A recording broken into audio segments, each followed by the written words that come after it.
मैं सतीश चंद्र त्रिपाठी संप्रति assistant commissioner वाणिज्य कर मुरादाबाद के पद पर कार्यरत हूँ और अभी हाल ही में पीसीएस 2016 यूपी पीसीएस 2016 का जो अंतिम परिणाम घोषित हुआ है उसमें मैंने 5th रैंक प्राप्त की है और बहुत क्वेरीज भी आ रही थी कि जो सफलता आपने प्राप्त की उसमें क्या स्ट्रेटजी रही।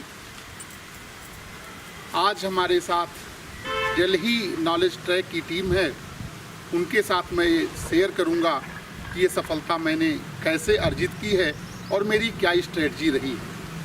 मैं यह बताना चाहता हूँ, पूर्व में वर्ष 2005 में मैं पीसीएसजे की परीक्षा में चयनित हुआ था और बिहार न्यायिक सेवा में मैं कार्य भी कर रहा था। इसके पूर्व 2003 में लखनऊ विश्वविद्यालय से बीएड करने के बाद इस परीक्षा की तैयारी में लगा था और यूपी पीसीएस 2005 की ही परीक्षा में मैं वाणिज्य के अधिकारी के पद पर भी चयनित हुआ था। कालांतर में 2008 की परीक्षा में जिला कमांडेंट होमगार्ड्स के पद पर चयनित हुआ। 2009 की परीक्षा में असिस्टेंट कमिश्नर वाणिज्य कर के पद पर चयनित हुआ और वर्ष 2014 में जिला बेसिक शिक्षा अधिकारी के पद पर भी चयनित हुआ। यदि मैं हर परीक्षा में अच्छे अंक मेरे आ रहे थे, लेकिन डिप्टी कलेक्टर के पद पर चयन नहीं हो रहा था और मेरा प्रयास जारी था, जो अंततः वर्ष 2016 की परीक्षा में फलीभूत हुआ और अंतिम घोषित परिणाम में 5th रैंक के साथ मुझे डिप्टी कलेक्टर के पद पर चयन हुआ। अब मैं यह बताना चाहूँगा कि जो ये पीसीएस की परीक्षा है यह किस प्रकार आयोजित होती है। इस परीक्षा में 3 चरण होते हैं। पहली परीक्षा प्रारंभिक परीक्षा होती है, प्रिलिमिनरी एग्जामिनेशन होता है। दूसरी परीक्षा मुख्य परीक्षा होती है और अंतिम व्यक्तित्व परीक्षण या साक्षात्कार होता है। इसकी जो मुख्य परीक्षा होगी वह बदले हुए पैटर्न पे होगी, अर्थात सामान्य अध्ययन के 4 प्रश्न पत्र होंगे और जो ऑप्शनल 2 विषय हुआ करता था अब वो 1 सब्जेक्ट हो जाएगा और इसी प्रकार से जो साक्षात्कार है वह 100 अंक का होगा। पूर्व की भांति सामान्य हिंदी 150 अंक का और निबंध का प्रश्न पत्र 150 अंक का, पूर्णांक यथावत मुख्य परीक्षा का 1500 अंकों का और साक्षात्कार 100 अंक का, कुल मिलाकर 1600 अंकों की यह परीक्षा अंतिम परिणाम में होगी। अब मैं यह बताना चाहूँगा कि जो प्रारंभिकी परीक्षा है उसको हम कैसे क्रैक करें, हमारी स्ट्रेटजी क्या हो। तो मैं यह बताना चाहूँगा कि जो प्रिलिमिनरी एग्जामिनेशन होता है उसमें 2 प्रश्न पत्र होते हैं।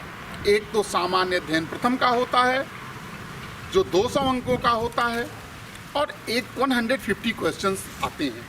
हाँ, यह भी महत्वपूर्ण है कि इसमें नकारात्मक अंक की व्यवस्था भी लागू हो गई है। द्वितीय प्रश्न पत्र सीसैट का होता है जो केवल क्वालिफाइंग नेचर का होता है।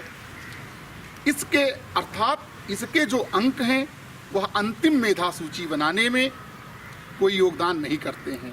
केवल 33% अंक प्राप्त करके इस प्रश्न पत्र में पास हुआ जा सकता है, जो कोई बहुत कठिन कार्य नहीं है। यदि हम हाई स्कूल तक की इंग्लिश, मैथमेटिक्स समझ रहे हैं, जान रहे हैं, इंग्लिश देख रहे हैं, हिंदी देख रहे हैं, मैथ्स कर रहे हैं, तो आराम से सफलता मिल जाती है। लेकिन जो अंतिम मेधा सूची बनती है वह सामान्य अध्ययन प्रथम प्रश्न पत्र की होती है, जिसे क्रैक करना अत्यधिक महत्वपूर्ण होता है। अब इस प्रश्न पत्र में जो पाठ्यक्रम है वह Indian history and national movement, science and technology, environment, economy, polity and current affairs और उत्तर प्रदेश से भी संबंधित क्वेश्चन आते हैं। सबसे पहले हम बात करेंगे इतिहास की, Indian history and national movement. मैं ये बताना चाहूँगा कि प्रयाग पब्लिकेशन की जो यूनिक गाइड आती है, यूनिक जो आती है, उसमें जो इतिहास का पोर्शन है, इंडियन हिस्ट्री और नेशनल मूवमेंट का पोर्शन है, वो बहुत महत्वपूर्ण है। यदि आप उसे पढ़ते हैं और अच्छे से तैयारी करते हैं तो जो 25 से 30 क्वेश्चन हिस्ट्री के आते हैं आप लीस्ट 22 से 24 क्वेश्चन सफल होंगे करने के लिए। यहाँ मैं यह बताना चाहूँगा कि आप पॉलिटिकल हिस्ट्री पर बहुत फोकस न करके कल्चर, लिटरेचर, इकोनॉमी पे फोकस करें। अर्थात जैसे हम ये कहें कि हड़प्पन कल्चर है, तो हड़प्पन कल्चर में ट्रेड, कॉमर्स, रिलीजन, इस पर फोकस करें। इसी तरह से वैदिक एज में यदि हम जाएं तो वैदिक एज में कि वहाँ का जो सोसाइटी कैसी थी, उनकी इकोनॉमी कैसी थी, उस पर फोकस करें। मौर्यन पीरियड की बात करें तो मौर्यन पीरियड में आकर के भी हम trade, commerce, land revenue system क्या था, उस पर फोकस करें। अब यदि हम बात करें कि हम इसके अलावा क्या हम और भी कंसल्ट कर सकते हैं, तो लीस्ट कम से कम आप हाई स्कूल और इंटरमीडिएट की जो NCERT की बुक्स हैं वो हिस्ट्री के लिए कंसल्ट आप कर सकते हैं, उसको ज़रूर देखें, उससे आपको बहुत फ़ायदा होगा। और यह बताऊं कि इसके आप एक समराइज नोट्स भी बना लें।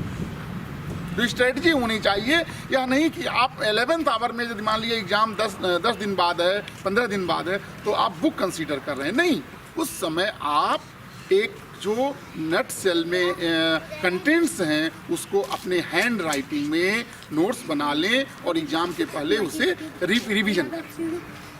मैं बार बार कहूँगा कि आप मल्टीपल बुक्स पढ़ने की बजाय कुछ कम बुक पढ़ें, लेकिन उस पर बिल्कुल एक कॉन्सेप्ट आपका क्लियर हो, बेसिक्स क्लियर हो। जब आपके बेसिक्स क्लियर होंगे तो गलतियाँ कम होंगी, क्योंकि ऑब्जेक्टिव पेपर में जहाँ कन्फ्यूजन होता है वहाँ एक्यूरेसी कम हो जाती है आपकी, और आपको पेनलाइज किया जाता है। 1/3 मार्क्स जो है माइनस की जो व्यवस्था है, नेगेटिव मार्किंग है, उससे आप पेनलाइज हो जाते हैं। लिहाजा जो स्कोर आपका होना चाहिए, जो आपका थ्रेशोल्ड है, उससे भी कम होता है। मेरा कहने का ये है कि आप कन्फ्यूजन की स्थिति में रह रहे हैं, कॉन्सेप्ट क्लियर रखें, बहुत बुक्स नहीं पढ़ना है, कम पढ़ना है, लेकिन उसको बिल्कुल आत्मसात कर लेना है, कंठस्थ कर लेना है। अर्थात जो आपके क्वेश्चंस आ रहे हैं उस पर आप कॉन्फिडेंट हो करके उसको टिक कर सकें। अब हम हिस्ट्री के बाद बात करेंगे। हिस्ट्री की जहाँ तक बात है, यदि आप बुक कंसीडर करना चाहें तो केसी श्रीवास्तव प्राचीन भारत के लिए देख सकते हैं आप, अच्छी बुक है। मेडिवल के लिए LP शर्मा की बुक देख सकते हैं, अच्छी बुक है। मॉडर्न के लिए BL ग्रोवर की बुक अच्छी है। नेशनल मूवमेंट के लिए बिपिन चंद्रा की बुक अच्छी है। इसी प्रकार हम बात करते हैं जियोग्राफी की, तो जियोग्राफी में महेश वर्णवाल की बुक भी ठीक है, खुल्लर जी की बुक अच्छी है। आप दोनों में से कोई एक ले लें। मैं कह रहा हूँ बहुत बुक नहीं पढ़नी है, एक बुक पढ़िए। प्रिलिमिनरी एग्जाम आपको एक स्टेज आगे ले जाता है। यहाँ मल्टीप्लाइड बाई 2022, एक वैकेंसी जितनी होगी मल्टीप्लाइड बाई 2022, तो एक बहुत सारी संख्या में बच्चे पास होते हैं। और यदि आप एक सेफ स्कोर लेके चलें, जैसे 90+ में बात करूँ, वैकेंसीज के ऊपर भी रहेगा, तो यदि आपके 88 से 90 क्वेश्चन करेक्ट हैं तो हमें लग रहा है आप सेफ जोन में हैं। नीचे के भी हो सकता है, नीचे के बच्चों का भी 85 भी हो सकता है, ऐसी बात नहीं है। लेकिन यदि 88, 90 है तो आप बिल्कुल सेफ जोन में हैं। देयर इज नो कन्फ्यूजन कि आप इस परीक्षा में अनुत्तीर्ण होंगे, आप बिल्कुल सफल होंगे। 88, 90 के ऊपर हैं आपको, माइनस नेगेटिव। इकोनॉमी के लिए आप प्रतियोगिता दर्पण का जो अतिरिक्तांक है उसको कंसीडर कर सकते हैं। यद्यपि इकोनॉमी के जो क्वेश्चन आते हैं वह ज़्यादा समसामयिक मुद्दों पे होते हैं। वह क्वेश्चन कहीं से भी आपको नहीं लगेगा कि बहुत ज़्यादा किसी बड़ी बुक से कहीं से क्वेश्चन आ रहे हैं। इसी प्रकार आप साइंस टेक्नोलॉजी के लिए स्पेक्ट्रम कंसीडर कर सकते हैं, पर्याप्त है। इसके अलावा आप यदि हाई स्कूल तक के साइंस की जो बुक आती है NCERT की, उसको देखेंगे, आपका काम चल जाएगा, आपको असुविधा नहीं होगी। हाँ, यह भी देखें कि यदि कोई इशू, नेशनल इशू है, इंटरनेशनल इशू में कहीं आ रहा है, कोई साइंस टेक का ऐसे मुद्दे हैं जो बहुत चर्चा में रहा है, उस पर भी सामान्यतः क्वेश्चन आते हैं। साइंस टेक्नोलॉजी का यह नहीं मतलब है कि केवल आपके पुस्तकों से क्वेश्चन आते हैं, उसमें समसामयिक क्वेश्चन भी आते हैं। कोई इन्वेंशन है, कहीं कोई नई तकनीक आई है, उसके बारे में भी क्वेश्चन आते हैं। सिमिलरली यदि मैं बात करूं पॉलिटी की, पॉलिटी के लिए मैं बार बार कहूँगा बेयर एक्ट जरूर पढ़ें। यदि बेयर एक्ट आप नहीं पढ़ेंगे, आप प्री में क्वेश्चन आपके गलत होंगे। बेयर एक्ट पढ़ें और उन आर्टिकल्स पे फोकस करें जो बहुत महत्वपूर्ण है। मुद्दा ये नहीं है, आर्टिकल्स फंडामेंटल राइट्स हैं, ड्यूटीज़ हैं, DPSP है, हमारी इंडियन जुडिशरी में हाई कोर्ट, सुप्रीम कोर्ट है, ऑनरेबल प्रेसिडेंट ऑफ इंडिया से संबंधित प्रोविज़न है, जो आपका बजट है, बजट से क्वेश्चन है, अटॉर्नी जनरल है ना, हमारी पार्लियामेंट है, लेजिस्लेचर है, स्टेट लेजिस्लेचर है, इसके अलावा इलेक्शन कमीशन है, इमरजेंसी है, कैसे इमरजेंसी इम्पोज होगी। अर्थात सबको नहीं पढ़ना है, आपको उन चीज़ों पर ज़्यादा फोकस करना है जो बहुत इम्पॉर्टेंट है। लेकिन आर्टिकल वगैरह जरूर बिल्कुल तैयार करें, क्योंकि क्वेश्चंस आप देख रहे होंगे यदि आप पेपर, हाँ यह भी सुझाव दूंगा कि आप कम से कम लास्ट 10 ईयर के पेपर जरूर देखें, इसको रिपीट करें और सॉल्व करें। हाँ ये देखिए इसका फ़ायदा क्या है।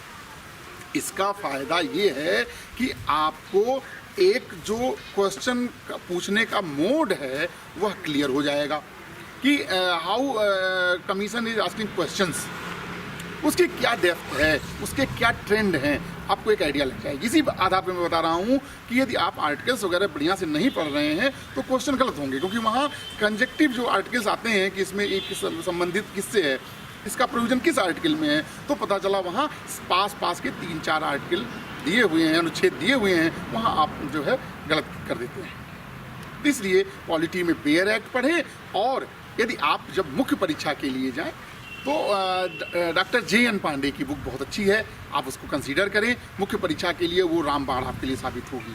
प्री के लिए हम समझते हैं कि आप बेयर एक्ट ठीक से पढ़ लेंगे तो आपके क्रैक करने भर के क्वेश्चन पर्याप्त हो जाएंगे। कुछ 2-4 क्वेश्चन नहीं कर सकता हूँ, आल्दो आप मुख्य परीक्षा की तैयारी भी साथ साथ करते रहेंगे, डॉक्टर JN पांडे कंसीडर करेंगे तो वो जो डिफिकल्ट क्वेश्चन भी 2-4 आते हैं वह भी आपके करेक्ट हो जाएंगे। अब हम इसके बाद बात करेंगे करंट पे। करंट के लिए आप एक मैगजीन, कोई क्रॉनिकल ले लें या दर्पण ले लें। इसके अलावा एक न्यूज़पेपर कम से कम, चाहे अमर उजाला ले लें, चाहे दैनिक जागरण ले लें या टाइम्स ऑफ इंडिया ले लें, ज़रूर पढ़ें। अब इसमें बात आती है कि क्या महत्वपूर्ण है। महत्वपूर्ण देखिए, फ्रंट पेज जो होता है वो बहुत महत्वपूर्ण है। एडिटोरियल भी पढ़िए, ठीक है, लेकिन एडिटोरियल को मैं बताऊँ ये मुख्य परीक्षा के लिए ज़्यादा महत्वपूर्ण है, स्पेशली निबंध के लिए। दूसरी बात हम करें, जो इकोनॉमी है वह हमने कहा कि जो प्री का क्वेश्चन आता है वह इकोनॉमी वाला जो पोर्शन होता है वह ज़्यादा समसामयिक होता है, इसलिए अर्थ जगत जरूर पढ़ें ठीक से, राष्ट्रीय, अंतर्राष्ट्रीय और खेल जगत को पढ़ें, इससे आपका करंट पोर्शन कवर होगा। अब मैं बात करूं, जैसे मान लीजिए आपका समय कम है, कम समय में आपको पढ़ना है, तो आप परीक्षा के पहले जो जैसे विवास है, विवास आती है, आप कंसीडर कर सकते हैं। इसके अलावा घटना चक्र के भी सप्लीमेंट आते हैं, आप देख लें, आपके लिए पर्याप्त होगा। तो करंट में आप बहुत नहीं पढ़ना है, करंट में अवेयरनेस से थोड़ा जुड़े रहें। हाँ, यदि आपके पास इलेक्ट्रॉनिक मीडिया से जुड़ सके तो DD न्यूज़ बहुत अच्छा कवर करता है। ये प्रारंभिक की परीक्षा का एक नटसेल में एक समरी थी कि प्रारंभिक परीक्षा कैसे क्रैक की जाए। मैं बताना चाहूँगा, हम बेसिकली एक रूरल जो अपना उत्तर प्रदेश का जिला सिद्धार्थनगर से बिलोंग करते हैं, और हमारी स्कूलिंग जो हुई बेसिकली सिद्धार्थनगर में विकास इंटरमीडिएट कॉलेज है, हमारी स्कूलिंग वहाँ से हुई, और ग्रेजुएशन और पोस्ट ग्रेजुएशन LLB LLM जो हमने किया वो लखनऊ से किया, और BEd भी लखनऊ से किया।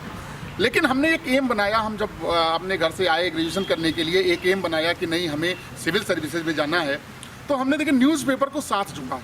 आज तक मैं टाइम्स ऑफ इंडिया, जब से हम आल्दो हिंदी माध्यम के विद्यार्थी रहे, लेकिन इंग्लिश मैंने ये पाया कि इंग्लिश ज़रूरी है, थोड़ी सी अपने यदि आपका पर्सनालिटी डेवलपमेंट है चाहे वो ज़रूरी है इंग्लिश, इसलिए हमने टाइम्स ऑफ इंडिया पढ़ना शुरू किया। आज भी वो मैं हमारे यहाँ 3 पेपर, अमर उजाला, दैनिक जागरण और टाइम्स ऑफ इंडिया आता रहता है, मैं पढ़ता हूँ रोज़, आधा घंटा समय देता हूँ मॉर्निंग में, दिनचर्या है, रूटीन है।